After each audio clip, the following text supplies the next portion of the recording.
मैं जब भी अपने बच्चे के लिए कोई प्रोडक्ट चूज़ करती हूँ, सबसे पहले उसके इंग्रेडिएंट्स पढ़ती हूँ, क्योंकि जब बात बच्चे की हेल्थ की हो तो कॉम्प्रोमाइज़ का सवाल ही पैदा नहीं होता।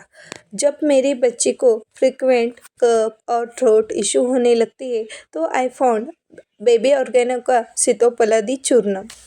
ये एक टाइम टेस्टेड आयुर्वेदिक फॉर्मुलेशन है, स्पेशली फॉर किड्स। सीतोपलादी चूर्ण में पिंपली, त्वक और शर्करा जैसे आयुर्वेदिक इंग्रेडिएंट्स। बस एक छोटी सी पिंच को बराबर मात्रा में हनी के साथ मिक्स करके मील्स के बाद देना होता है। टेस्ट भी नेचुरल अच्छा है, इसलिए बच्चों को देना बिल्कुल इजी हो जाता है। सीतोपलादी चूर्ण से बच्चों को cold, cough and throat pain में इंस्टेंट रिलीफ मिलता है, इजी ब्रीथिंग में हेल्प करता है एंड बच्चे की इम्यूनिटी नेचुरल इम्प्रूव करता है।